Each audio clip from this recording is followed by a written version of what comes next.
हरे कृष्णा। तो बहुत बहुत स्वागत है आप सभी का हमारे आज के सेशन में। बहुत बहुत धन्यवाद जिन्होंने ज्वाइन किया है और जो बाद में यूट्यूब पर भी देखने वाले हैं, आप सभी का बहुत बहुत धन्यवाद।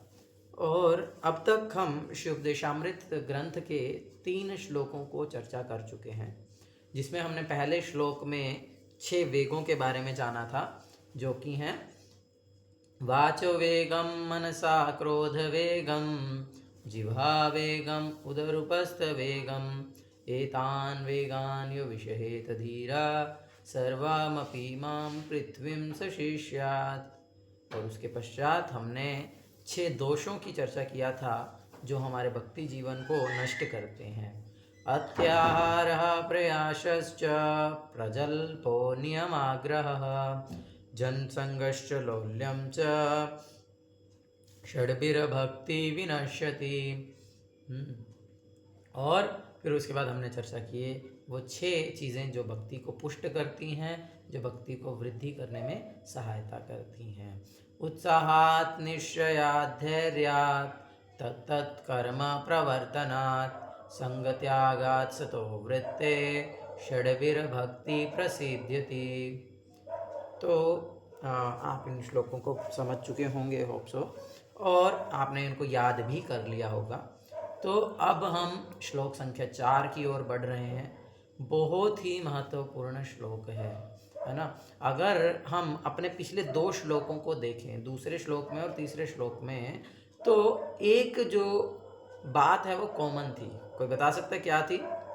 अभी अभी हमने श्लोक भी बोला है, तो संग त्याग। हाँ, असत संग जो है वो त्यागना है। वैष्णव जो अभक्त है उनका संग नहीं करना है। दोनों श्लोकों में यही बात को चर्चा किया गया है कि हमें जो है जन संगश्च, जो भगवान के भक्त नहीं है ऐसे लोगों का संग से हमें बचना है। और संग त्यागा, जो भगवान के भक्त नहीं हैं ऐसे लोगों का संग को त्याग देना है। लेकिन हम अभक्तों के संग को कब त्याग पाएंगे? कैसे त्याग पाएंगे? जब हम भक्तों की संगति में रहेंगे। तो अब अगले श्लोक में श्री रूप गोस्वामी वर्णन कर रहे हैं कि हमें भक्तों के साथ रहना कैसे है, भक्तों के साथ हमें कैसे प्रीति बढ़ानी है। 6 प्रकार का सत्संग हम किस प्रकार से प्राप्त कर सकते हैं। तो बहुत ही सुंदर श्लोक है, बहुत ही आसान है। वर्ड मीनिंग में साथ में रखता हूँ तो आप आसानी से इसको पढ़ पाएंगे। एक एक शब्द मेरे पीछे दोहराइएगा ताकि आप इसको समझ पाएँ और फिर हम याद कर पाएँ। ददाति ददाति ददाति प्रतिगृह्णाति प्रतिगृह्णाति गुह्यं गुह्यम् आख्याति आख्याति पृच्छति पृच्छति भुङ्क्ते ते भोजयते भोजयते चैव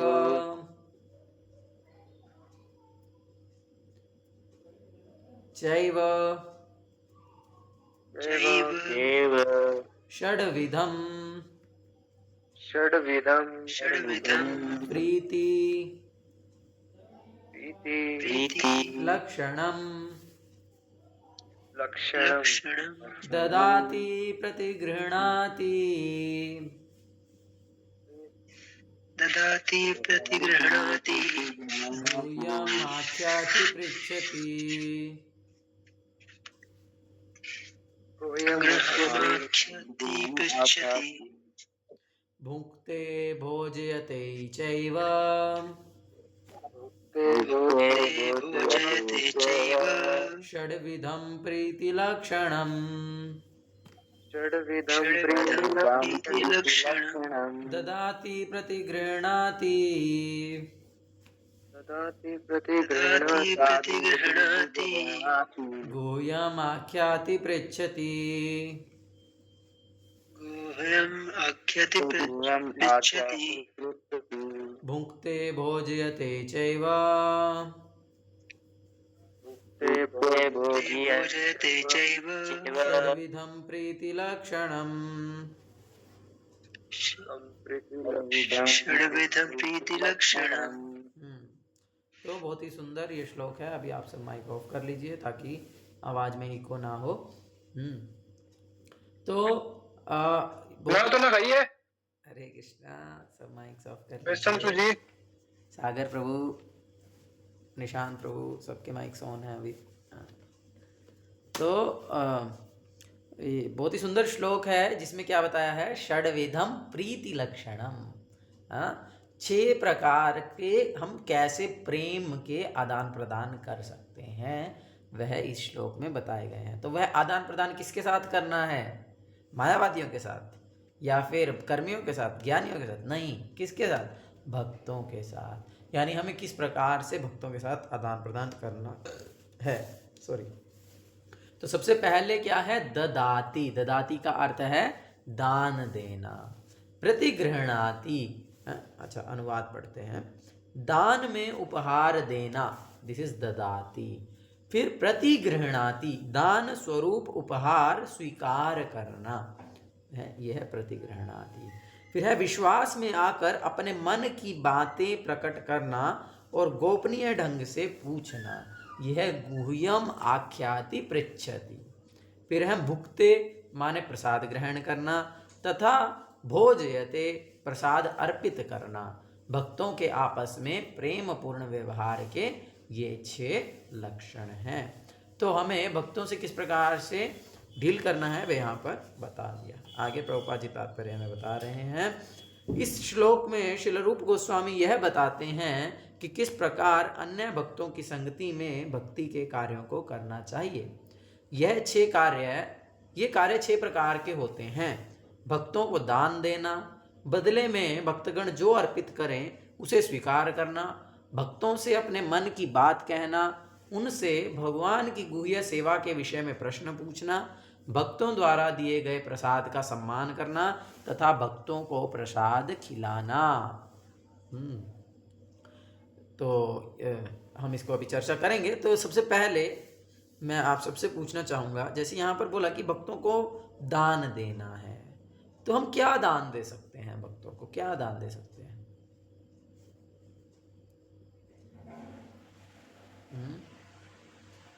सब लोग कुछ बताइए, क्या लगता है आपको कि हम भक्तों को क्या दान दे सकते हैं आपस में? लक्ष्य प्रभु जी शरणागत हो सकते हैं उनके प्रति। भी है, लेकिन यहाँ पर तो दान देने की बात कही गई है, तो हम क्या दे सकते हैं उन्हें? सेवा। सागर प्रभु क्या बोल रहे हैं? बुके, धार्मिक बुके। हाँ यस, धार्मिक पुस्तकें दे सकते हैं हम, प्रभुपाद जी की पुस्तकें दे सकते हैं।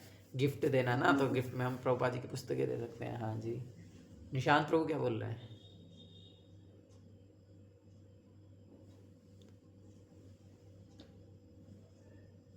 बोलिए। फ्रूट्स, हाँ फल। हाँ, कुछ भी इस प्रकार से तो इस प्रकार से अगर आप देखोगे तो आप बहुत सारी चीज़ें आप भक्तों को दे सकते हैं। पहनने के लिए कपड़े दे सकते हैं, है ना, कोई भी प्रयोग की जाने वाली वस्तु दे सकते हैं, आप आध्यात्मिक पुस्तकें दे सकते हैं, अगरबत्ती दे सकते हैं, वट एवर, बहुत सारी चीज़ें हम दान में दे सकते हैं। लेकिन और भी बहुत कुछ आएगा, तो वो हम आगे चर्चा करेंगे कि यहाँ पर हम और क्या क्या भक्तों को गिफ्ट दे सकते हैं, क्या रियल गिफ्ट क्या है, वास्तविक दान क्या हमको करना है। तो इस प्रकार से आगे हम पढ़ते हैं। ये बहुत ही महत्वपूर्ण बात है जो इसके बाद आ रही है, इसलिए मैं इसके पहले पॉज लिया। तो ये तो मतलब कि समझना चाहिए हमको कि इस तरह एक अनुभवी भक्त सिखाता है और अनुभवहीन भक्त उससे सीखता है। यह गुह्यम आख्याति पृच्छति कहलाता है। तो ये गुह्यम आख्याति पृच्छति है कि जो अनुभवी भक्त है, जिसने सीख लिया है, जिसने कुछ अनुभव किया है आध्यात्मिक जीवन में, वह सिखाता है। और जो अनुभवहीन है, जो अभी नया नया है, जिसके पास अनुभव नहीं है अभी भक्ति जीवन के, तो वह उनसे सीखता है। जब भक्त प्रसाद बांटता है तो हमें अपनी भक्ति भावना को बनाए रखने के लिए इस प्रसाद को शुद्ध भक्तों के माध्यम से प्राप्त भगवान की कृपा के रूप में ग्रहण करना चाहिए। हमें शुद्ध भक्तों को अपने घर में आमंत्रित भी करना चाहिए, उन्हें प्रसाद अर्पण करना चाहिए और उन्हें सभी प्रकार से प्रसन्न करने के लिए तैयार रहना चाहिए। यह भुक्ते भोजयते चैव कहलाता है। ये प्रभुपाद जी ने एक शॉर्ट इंट्रोडक्शन दे दिया है। अब आगे प्रभुपाद जी इसको डिटेल में बताएंगे एक भौतिक उदाहरण के साथ, तो इसको पढ़ेंगे हमारे लक्ष्य प्रभु, पढ़िए। हरे कृष्ण। यहाँ तक कि सामान्य सामाजिक कार्यकलापों में भी दो प्रेमी मित्रों के बीच ये 6 प्रकार के आचार परम आवश्यक है। उदाहरणार्थ, जब कोई व्यापारी दूसरे व्यापारी से संपर्क स्थापित करना चाहता है तो वह किसी होटल में भोज का आयोजन करता है और उस भोज में वह खुलकर यह अभिव्यक्त करता है कि वह क्या करना चाहता है। तब वह अपने व्यापारी मित्र से पूछता है कि मैं क्या करूं, और कभी कभी भेंटों का आदान प्रदान भी होता है। इस प्रकार जब भी प्रीति का व्यवहार होता है तो यह 6 कार्य किए जाते हैं। हाँ, पिछले श्लोक में श्री रूप गोस्वामी ने उपदेश दिया है कि मनुष्य को संसारी संगति छोड़कर भक्तों की संगति करनी चाहिए। ठीक है। संग त्यागात् सतो वृते। हाँ, अंतरराष्ट्रीय हाँ, कृष्ण भावनामृत हाँ, लक्ष्य संघ प्रभु। की स्थापना भक्तों के बीच इन 6 प्रकार के प्रेम के आदान प्रदान की सुविधा के लिए की गई है। यह संघ अकेले एक व्यक्ति द्वारा शुरू किया गया था, किंतु चूंकि लोग इसमें भाग ले रहे हैं तथा आदान प्रदान नीति का आचरण कर रहे हैं, अतएव यह संघ सारे विश्व में फैल रहा है। हमें प्रसन्नता है कि लोग संघ के हरे कृष्णा। हाँ, तो यहाँ पर प्रभुपाद जी ने बहुत सुंदर उदाहरण दिया है कि जब कोई एक व्यापारी दूसरे व्यापारी के साथ भी अच्छे संबंध बनाना चाहता है तो वह भी ऐसा ही करता है, वह भी यही 6 प्रकार से आदान प्रदान करता है। मतलब ना केवल आध्यात्मिक जगत में बल्कि अगर हम भौतिक जगत में भी देखें तो एक दूसरे से प्रीति बढ़ाने के यही 6 लक्षण हैं। इन्हीं 6 चीज़ों के माध्यम से व्यक्ति एक दूसरे से प्रीति को बढ़ा सकता है। जैसे मान लीजिए एक व्यापारी है, वो दूसरे व्यापारी से अगर अच्छे संबंध बनाना चाहता है तो उसको किसी होटल में इनवाइट करेगा कि चलो हम लोग साथ में डिनर करते हैं, हम लोग साथ में लंच करते हैं, और इस प्रकार से जो है मेरी तरफ से। तो इस प्रकार से जब वो दूसरा व्यापारी आता है तो वो उस व्यापारी के लिए कुछ गिफ्ट लेकर के आता है, कुछ बुके लेकर के आता है, और वो भी बदले में उनको कुछ गिफ्ट देता है, और फिर दोनों बैठ करके खाते हैं। एक खिला रहा है, एक खा रहा है, और फिर खाते खाते वो लोग आपस में बातें करते हैं, अच्छे से पहचान बनाते हैं, और फिर क्या होता है, फिर वो आपस में जो उस बिजनेस से रिलेटेड जो उनकी बातें थी, जिस पर्पस से उस व्यापारी ने उस दूसरे व्यापारी को इनवाइट किया था, वो जो है उसके सामने फिर अपने दिल को खोल देता है, और फिर आपस में मिलकर के दोनों डील कर लेते हैं। और क्योंकि वो व्यक्ति बड़ा खुश हो जाता है, अरे इसने मुझे खाने पे बुलाया, ऐसे करके बड़ा अच्छे से मेरे साथ डील किया, तो वो जो है फिर उनके साथ राजी हो जाते हैं। तो इस प्रकार से ही जो है हम देख सकते हैं भौतिक संसार में भी ऐसा ही होता है। तो इसीलिए तो उसी प्रकार से ये जो अंतर्राष्ट्रीय कृष्ण भावनामृत संघ है ये भी बनाया गया है इसीलिए ताकि हम भक्तों के संघ में इस प्रकार से ये 6 आदान प्रदान कर सके। मैं पहले ही इस बात को चर्चा कर चुका हूँ ऑलरेडी पिछले श्लोकों में कि ये हमारे ऊपर श्रील प्रभुपाद जी की विशेष कृपा है कि उन्होंने हमें ये संघ बना करके दिया है, उन्होंने हमें ये सोसाइटी बना करके दी है जिसमें कि बहुत सारे लोग एक साथ आ करके कृष्ण भक्ति अनुशीलन कर सकते हैं। और प्रभुपाद जी कहते हैं कि यही मतलब ये मुख्य उद्देश्य है। इस्कॉन में अगर आप देखेंगे तो बहुत सारे उद्देश्य हैं, आपको दिख सकते हैं, बड़े बड़े मंदिर बनाना है ना, और बहुत सारा बुक्स डिस्ट्रीब्यूशन करना, एट्सेट्रा एट्सेट्रा, वो सारी बहुत सारी चीज़ें हैं। लेकिन उन सब का जो मुख्य उद्देश्य जो है, क्रक्स जो है, वो भक्त संघ है। क्यों मंदिर बनाना है? ताकि वहाँ पर बहुत सारे भक्त एक साथ रह सकें, भगवान को सेवा कर सकें, और बाहर से कोई व्यक्ति आए तो वो आकर के साधुओं की संगति प्राप्त कर सके। तो इसीलिए मंदिर बनाना ना, इसीलिए बुक बांटना है ना। तो हर कार्य जो है उसका एसेंस जो है या उसका क्रक्स जो है वो संग त्यागात सतो वृत्ते है। वो है कि हमें जो है भक्तों के संग में हम रह करके कृष्ण भावनामृत का अनुशीलन करें।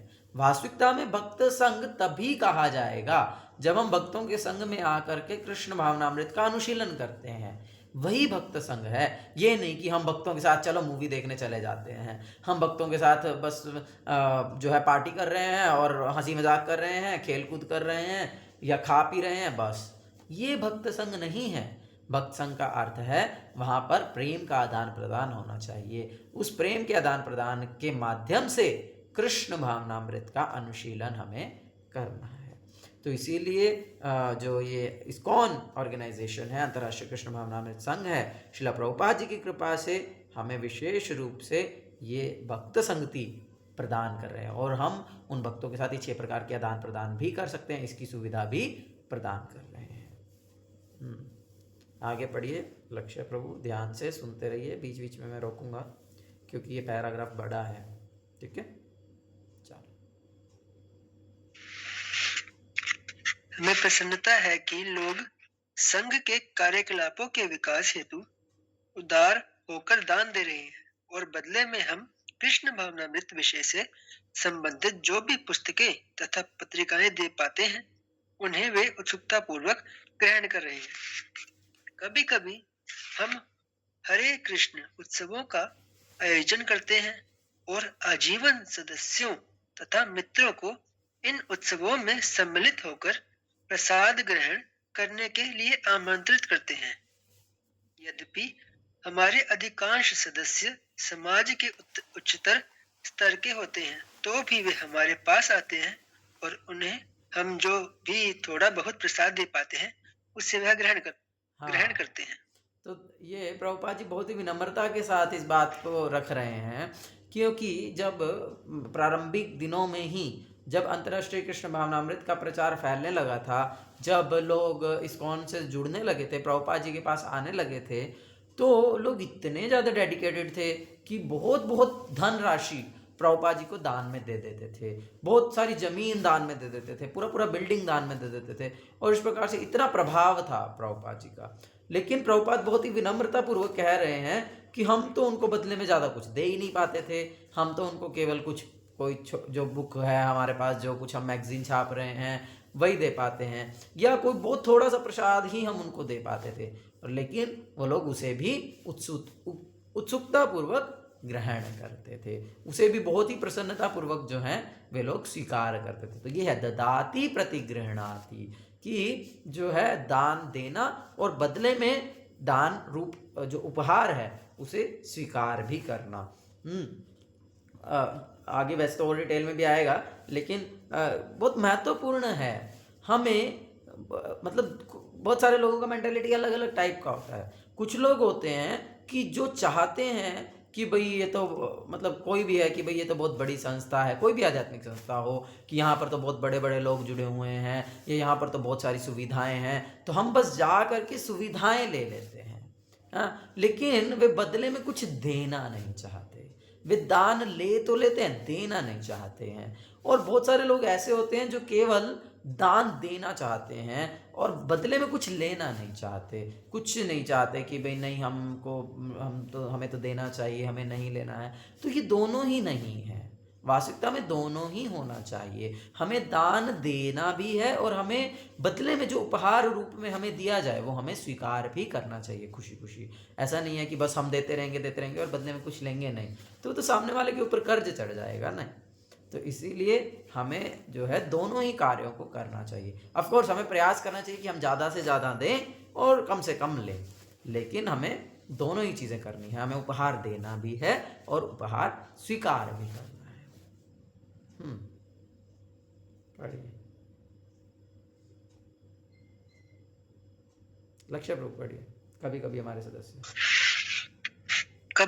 हमारे सदस्य तथा समर्थक अत्यंत गोपनीय ढंग से भक्ति संपन्न करने की विधियों के विषय में पूछताछ करते हैं, तो हम उन्हें समझाने का प्रयत्न करते हैं इस प्रकार हमारा संघ सारे विश्व में सफलता पूर्वक फैल रहा है और सारे देशों का बुद्धिजीवी वर्ग क्रमशः हमारे कृष्ण भावना भावित कार्यकलापों की प्रशंसा करने लगा है।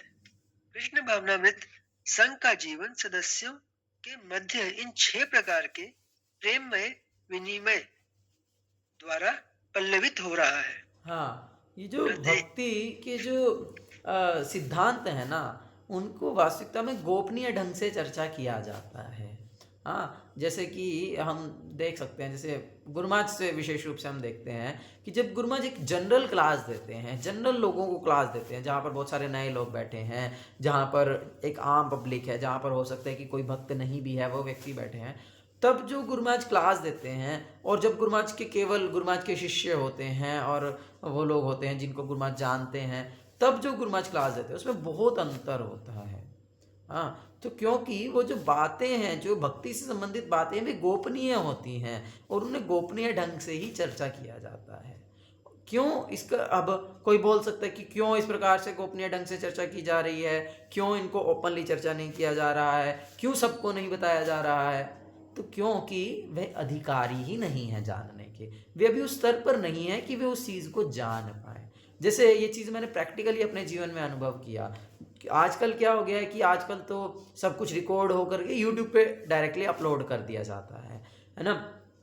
तो इसीलिए एक बार मैं कोई महाराज जी की एक सुन रहा था, एक वीडियो देख रहा था, तो वो बहुत सुंदर गुरु और शरणागति और आचार्य तत्व के विषय में बहुत सुंदर एक्सप्लेनेशंस दिए हैं उस वीडियो में। लेकिन जब मैं उसके कमेंट्स पढ़ने लगा तो इतने लोगों ने इतना कुछ लिख रखा था, मायावादियों ने और अभक्तों ने, और क्या क्या ऐसा कैसे हो सकता है, या फलाना ढिमकाना, बहुत सारी चीज़ें उन्होंने लिख रखी थी। तो वो लोग अधिकारी ही नहीं हैं उस चीज़ को समझने के, तो उनके सामने वो चीज़ जो है वो आ गई है। तो आजकल तो खैर सब कुछ इस प्रकार से प्रकट हो रहा है, लेकिन जो है ये मुख्य रूप से जो भक्ति के जो गुह्य तत्व हैं उन्हें गोपनीय ढंग से ही चर्चा किया जाना चाहिए। उन्हें केवल जो अधिकारी व्यक्ति है उसी को ही दिया जाना चाहिए। और इसीलिए जो है ये गुह्यम आख्याति पृच्छति कहा गया। गुह्य रूप से जो है जिज्ञासाएं की जाती हैं और उनके उत्तर गुह्य रूप से किए जाते हैं। अभी रिसेंटली मैं एक पॉडकास्ट भी सुन रहा था, तो उसमें बोले कि मतलब कि कुछ अन्य संप्रदाय भी हैं जो कि राधा नाम जप करने के लिए बोलते हैं, तो लेकिन हम लोग हरे कृष्ण महामंत्र जप करते हैं, तो क्या दोनों एक ही हैं, या इस प्रकार से उन्होंने प्रश्न किया। तो वो महाराज जी बहुत सुंदर बोले कि बोलते हैं कि ऐसा नहीं है कि ये कोई नया प्रश्न है, वो बहुत पुराने हैं, बहुत समय से प्रचार कर रहे हैं, तो ऐसा नहीं कि बोले कि ऐसा नहीं है कि ये कोई नया प्रश्न है या कोई ये कोई नई बात अभी उठ करके आई है। तो ये चीज़ें पहले भी थी, लेकिन क्योंकि पहले इस प्रकार से यूट्यूब नहीं था, पहले इस प्रकार से चीज़ें फैलती नहीं थी, तो लोगों को पता नहीं चलता था। पहले जो है ये गुह्य रूप से ही ये सब वार्ताएं होती थी और जो है फिर उनके गुह्य रूप से उत्तर दिए जाते थे। अब आजकल तो अनधिकारी लोग भी इस प्रकार से प्रश्न करते हैं और अनधिकारी व्यक्ति ही उत्तर करने लगता है, तो जो तत्व है वास्तविकता में वो व्यक्ति समझ नहीं पाता है। क्योंकि ज्ञान तो व्यक्ति शास्त्र पढ़ करके भी ले सकता है, सारा ज्ञान तो शास्त्रों में है, भगवद गीता पढ़ लीजिए, भागवतम पढ़ लीजिए और आचार्यों के ग्रंथ पढ़ लीजिए, तो ज्ञान मिल जाएगा, लेकिन तत्व प्रकाशित नहीं होगा। हमने पिछले सत्र में चर्चा किया था श्लोक का ना, तद्विद्धि प्रणिपातेन परिप्रश्नेन सेवया उपदेक्षन्ति ते ज्ञानम ज्ञानिना तत्वदर्शिना। तो तत्व हमें कब पता चलेगा? जब हम एक तत्वदर्शी व्यक्ति के पास जा करके शरणागति करके सेवा करके प्रश्न पूछेंगे। ये है गुह्यम आख्याति पृच्छति। तब वो जो, क्योंकि गुरु तत्वदर्शी हैं, उन्होंने तत्व का दर्शन किया है, वे तत्व जानते हैं, इसीलिए वे कृपा करके हमको तत्व दिखा सकते हैं, वे कृपा करके हमको तत्व बता सकते हैं। हम शास्त्रों को पढ़ करके ज्ञान ले लेंगे, तत्व नहीं जान सकते, और वो तत्व हमें गुरु की कृपा से जब हम उनको शरणागति करके सेवा करते हैं तब वह हमारे हृदय में प्रकाशित होता है। जब हम उनसे प्रश्न करते हैं तब वो जो उत्तर करते हैं उसके माध्यम से जो वो तत्व है वो प्रकाशित होता है। ठीक है, पढ़िए।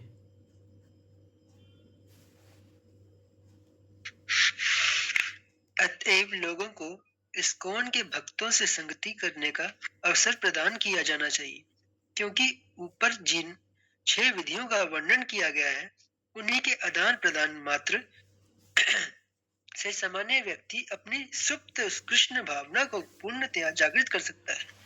भगवत गीता में कहा गया है, संगात संजायते कामः। संजायत। पढ़िए। मनुष्य जैसी संगति करता है उसी के अनुसार उसकी इच्छाएं तथा महत्वाकांक्षाएं विकसित होंगी। प्रायः कहा जाता है कि मनुष्य की पहचान उसकी संगति से की जाती है, और यदि सामान्य व्यक्ति भक्तों की संगति करता है तो वह निश्चय ही अपने सुप्त कृष्ण भावना को विकसित करेगा।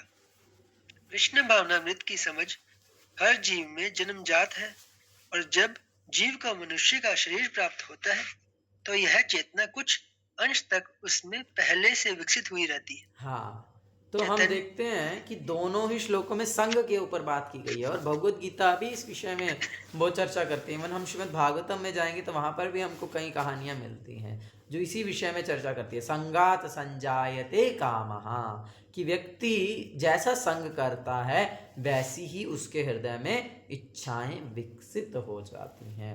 तो इसीलिए हमें जो है भक्तों की संगति में रहना है, ताकि क्योंकि अगर कोई नॉर्मल व्यक्ति भी भक्तों की संगति में रहेगा तो वह अपनी तो उसको भी भक्ति करने की इच्छा जो है वो आ जाएगी। भक्तों की संगति करने का क्या अर्थ है, मैं फिर से यहाँ पर क्लियर करना चाहता हूँ। भक्तों की संगति करने का मतलब केवल भक्तों के साथ रहना नहीं है। ये नहीं कि बस हम भक्त के साथ सो रहे हैं, हम भक्त के साथ उठ रहे हैं, हम भक्त के साथ खा रहे हैं, हम भक्त के साथ घूमने जा रहे हैं तो भक्तों की संगति हो गई। नहीं, भक्तों की संगति का अर्थ है गुह्यम आख्याति पृच्छति। उनसे जब हम जिज्ञासाएं करते हैं आध्यात्मिक विषयों के बारे में, और जब हम उनके उपदेशों को ग्रहण करते हैं, जो अनुभवी व्यक्ति है उसके उपदेशों को ग्रहण करते हैं, तब वास्तविकता में भक्तों की संगति होती है।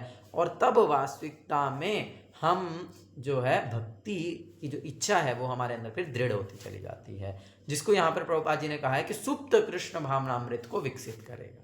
तो सुप्त जो ये कृष्ण भावनामृत है, ये कोई नई चीज नहीं है, ये कोई बाहर से कोई चीज अंदर डाली जाए ऐसा कुछ नहीं है।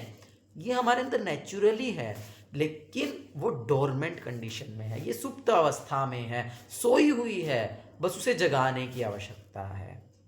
हाँ, तो जब हम सोए होते हैं तो उस समय सारी इंद्रियां कार्य करना बंद कर देती हैं। आंखें देखती नहीं हैं, मुंह ना बोलता है ना खाता है ना, इस प्रकार से सारी इंद्रियां कार्य करना बंद कर देती हैं, लेकिन एक इंद्रिय कार्य करती है। कौन सी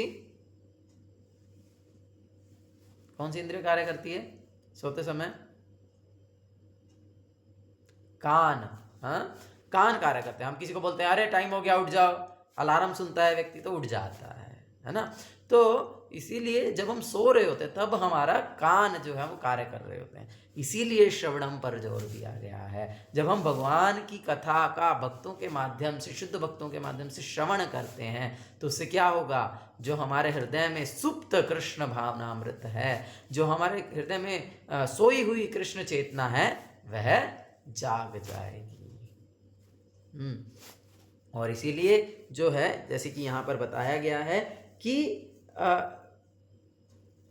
मनुष्य की पहचान उसकी संगति से की जाती है। इसको इंग्लिश में कहते हैं birds of the same feather flock together, कि एक जैसे पंख वाले पक्षी एक साथ उड़ते हैं।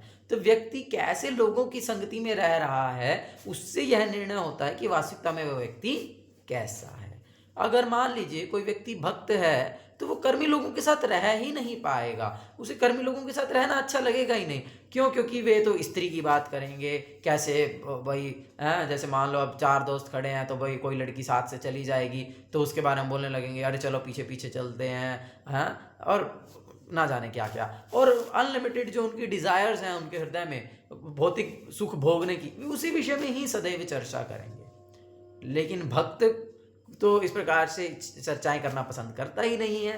तो इसीलिए भक्त जो है वो कर्मियों के साथ रह ही नहीं सकता, भक्त ज्ञानी के साथ भी नहीं रह सकता है, सिद्धि जो योगी है उसके साथ भी नहीं रह सकता है, और जो है मायावादी के साथ भी नहीं रह सकता है। यदि किसी व्यक्ति को मायावादी दर्शन सुनाने वाले व्यक्ति को सुनना अच्छा लग रहा है, इसका अर्थ वो मायावादी ही है, वह भक्त नहीं है। भक्त तो एकमात्र भगवान की सेवा करना चाहता है, और इसीलिए भक्त तो केवल मात्र भगवान को तुष्ट करना चाहता है, उसके अतिरिक्त उसके हृदय में कोई इच्छा नहीं है। तो इसीलिए वो ऐसे ही लोगों की संगति करना पसंद करता है जो भगवान को तुष्ट करना चाहते हैं। और यदि किसी को जबरदस्ती जो है कोई भक्त है और उसे भक्तों की संगति नहीं मिल पा रही है और किसी कारण से उसको अभक्तों की संगति में रहना पड़ रहा है, तो उसे वह जहर के समान लगती है। वह स्थिति बहुत काटने वाली लगती है कि मैं नहीं, मतलब कि भाई मैं क्यों यहाँ पर हूँ। वो इस प्रकार से वो उस संगति को वो एंजॉय नहीं करता है। हाँ, वो जो है उसको रहना पड़ रहा है, जबरदस्ती रह रहा है, एडजस्टमेंट कर रहा है, लेकिन वो उसमें सुख नहीं लेता है। वो वहाँ पर फीलिंग, वो हमेशा प्रयास करता है मैं यहाँ से कैसे निकलूँ, बस मैं कैसे जल्दी से जल्दी भक्तों के संग में जाऊँ, कैसे मैं ज़्यादा से ज़्यादा भक्तों के संग में जाऊँ। ये भक्त का भाव है, ये नहीं कि चलो ठीक ही है ऐसा नहीं है ऐसा भक्त का ऐसा चेतना नहीं होता है। हाँ, इसलिए चैतन्य चरितामृत में कहा गया है, नित्य सिद्ध कृष्ण प्रेम साध्य कबू नाय, श्रवणादि शुद्ध चित्ते करह उदय। कि ये जो कृष्ण प्रेम है ये नित्य सिद्ध है, ये सदैव हमारे हृदय में है, ये हमारे हृदय में हमेशा से है, और साध्य कबू नाय, इसको हम साध नहीं सकते हैं अपने प्रयासों से। तो कैसे साध पाएंगे, कैसे हम इसे पुनः प्राप्त कर पाएंगे? श्रवण आदि शुद्ध चित्ते, जब हम श्रवण करेंगे भगवान की कथा का, शुद्ध हो जाएंगे, तो जो है वो हमारे हृदय में स्वतः उदय हो जाएगा। पढ़िए।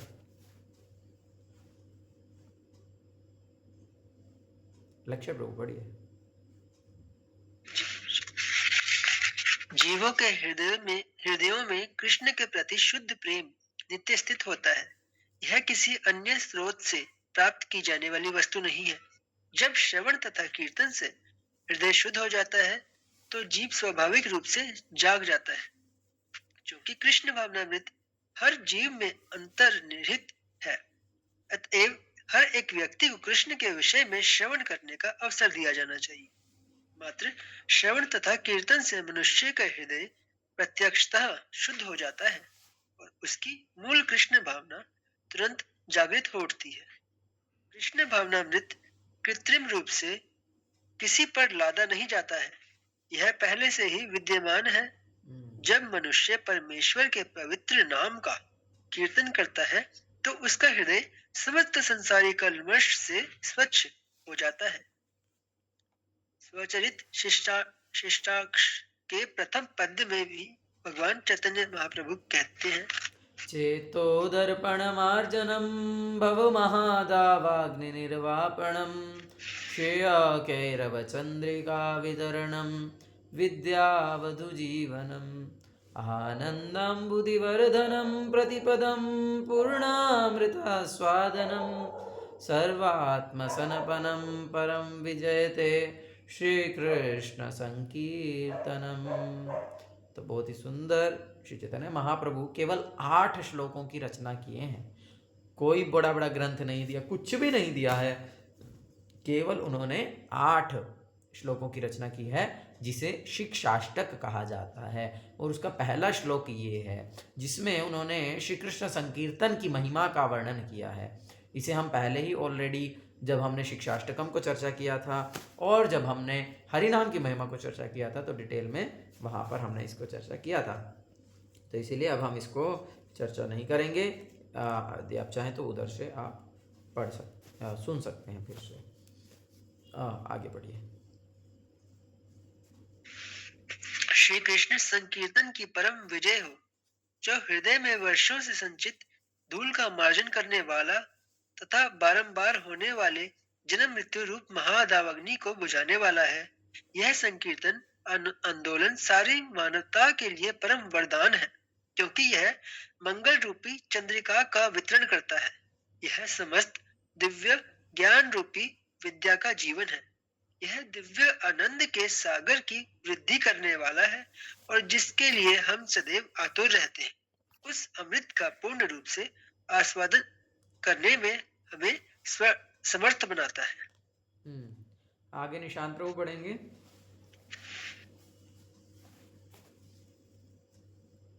हरे कृष्ण प्रभु जी।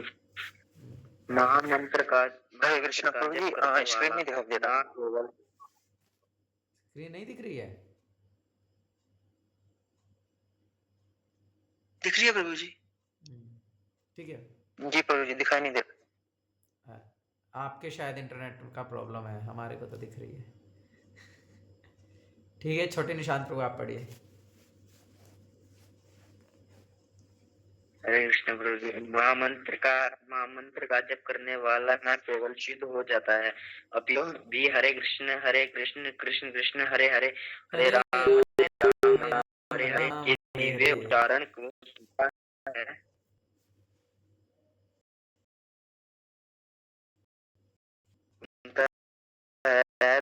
यहाँ तक कि निम्न पशु, कीड़े, पौधों तथा अन्य योनियों के शरीर में बुद्ध हुए जीव की दिव्य ध्वनि को सुनकर शुद्ध होकर कृष्ण भावना भावित बनने के लिए तैयार हो जाते हैं।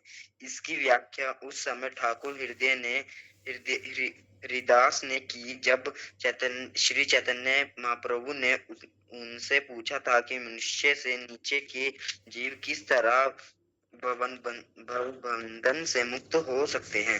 हरिदास ठाकुर ने बताया कि भगवान नाम का कीर्तन इतना शक्तिशाली है कि यदि कोई जंगल के सुंदर भागों में भी कीर्तन करता है तो वृक्ष तथा पशु भी ध्वनि के श्रवण मात्र से कृष्ण भावनामृत में प्रगति करेंगे।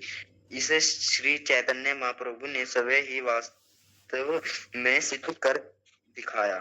जब वे झारखंड के जंगल से होकर गुजर रहे थे, उस समय सिंह, सांप, हिरण तथा अन्य सारे जीव सहज वैर त्याग कर संकीर्तन करने और नाचने लगे थे। निसंदेह हम श्री चैतन्य महाप्रभु के कार्यकल्पों का अनुकरण नहीं कर सकते, लेकिन हम उनके चरणीय पर तो चल सकते हैं। हम में इतनी शक्ति तो नहीं है कि सिंह, सांप, कुत्ते तथा बिल्ली जैसे निम्न पशुओं को मोहित कर ले या उन्हें नचाने के लिए प्रेरित कर सके, लेकिन भगवान के पवित्र नामों का कीर्तन करके विश्व भर के बहुत से लोगों को कृष्ण भावित तो बना ही सकते हैं। भगवान नाम का जप करना या उसका प्रचार करना योगदान का अथवा दान का एक भव्य उदाहरण है। तदाति सिद्धांत। हाँ जी, तो मैं वैसे पूछने वाला था, लेकिन यहाँ पर प्रभुपाद जी लिख ही दिए हैं कि जब बात चल रही है भक्तों की प्रीति की और एक अलग टॉपिक चल रहा है, लेकिन यहाँ पर प्रभुपाद जी हरिनाम की महिमा क्यों बता रहे हैं? तो यहाँ पर हमने लास्ट लाइन में प्रभुपाद जी ने बता दिया, क्लियर कर दिया है क्यों बता रहे हैं भगवान के नाम की जप की ये महिमा को या कीर्तन की महिमा को। क्योंकि वास्तविकता में भगवान का नाम का जप करना या उसका प्रचार करना, मतलब कीर्तन करना या फिर लोगों को भगवान के बारे में बताना, ये दान का सबसे भव्य उदाहरण है। यदि हम किसी को वास्तविकता में दान देते हैं तो उसमें सबसे ऊपर जो वस्तु है वह है भगवान का नाम या भगवान का संदेश, भगवान का ज्ञान। ये हम जो है वास्तविकता में दान दे सकते हैं। तो इसीलिए यहाँ पर बहुत ही विशेष रूप से उदाहरण दिया गया है कि चैतन्य महाप्रभु ने हरिदास से पूछा कि जो है जो मनुष्य जीवन प्राप्त नहीं किए हैं, जो निम्न योनियों में है, पशु पक्षी के रूप में है, उनका उद्धार कैसे होगा? तो हरिदास ठाकुर जी कहते हैं वास्तविकता में चैतन्य महाप्रभु जो शिक्षा देना चाहते हैं उन्होंने अपने स्वयं शिक्षा नहीं दी है, उन्होंने अपने पार्षदों के माध्यम से, ताकि वे महिमा मंडित हों, उनके माध्यम से शिक्षाएं दिलवाई हैं। हाँ, इस प्रकार से तो हरिदास ठाकुर के माध्यम से श्री चैतन्य महाप्रभु बता रहे हैं कि ये जो हरिनाम संकीर्तन है ये इतना पावरफुल है कि यदि ये इसको सुनने केवल सुनने मात्र से निम्न जीव भी तर सकते हैं। और इसको फिर चैतन्य महाप्रभु ने प्रैक्टिकली करके भी दिखाया अपने लाइफ में। जब चैतन्य महाप्रभु वृंदावन यात्रा पर थे, वृंदावन की ओर जा रहे थे, तो वे झारखंड के जंगलों से होकर के गुजरे और उस झारखंड के जंगलों में चैतन्य महाप्रभु कीर्तन करते हुए जा रहे थे, तो उनके कीर्तन को सुन करके सारे जो जंगली जानवर हैं वे भी प्रेमोन्मादित होकर के नृत्य करने लगे। सब चैतन्य महाप्रभु के इर्द गिर्द इकट्ठे हो गए। ऐसे ऐसे जानवर जो आपस में एकदम घृणा करते हैं, शेर और हाथी, सांप और मोर, इस प्रकार से बाघ और बैल, सब जो है एक साथ गले लग लग करके एकदम से नाच रहे हैं। बंदर, कुत्ते, बिल्ली सब जो है एकदम आनंद विभोर होकर के हरिनाम संकीर्तन में भाग लिए हैं। और आज भी वो पत्थर हैं जिस पर कि सांपों के, बंदरों के सब जो है चैतन्य महाप्रभु के चरण चिन्ह, और इस प्रकार से वो सब निशान बन गए। इतने भाव विभोर से चैतन्य महाप्रभु कीर्तन किए हैं कि पत्थर भी पिघल गए हैं उनसे।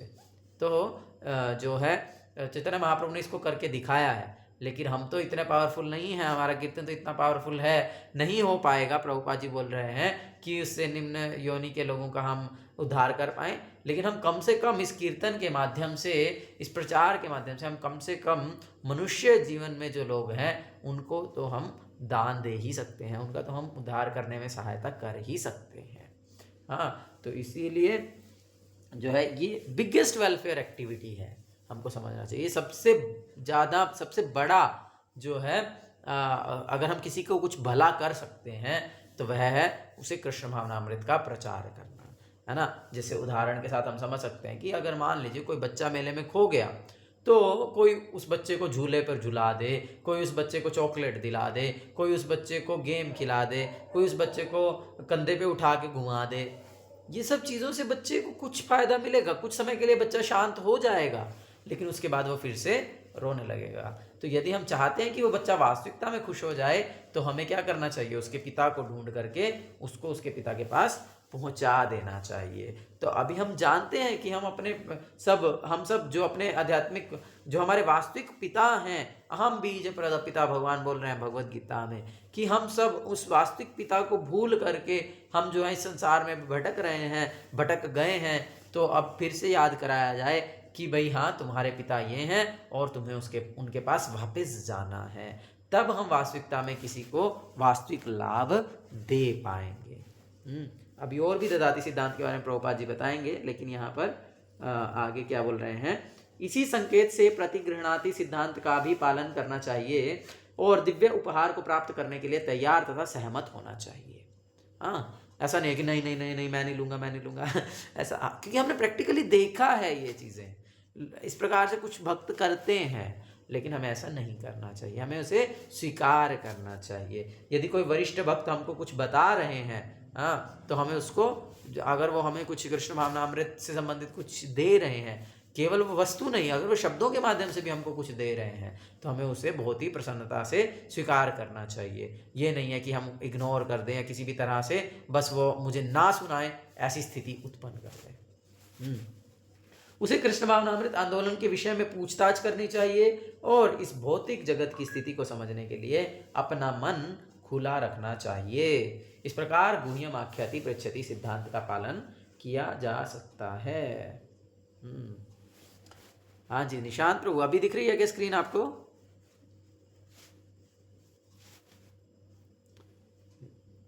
जी प्रभु जी, दिख रही है। हाँ, पढ़िए।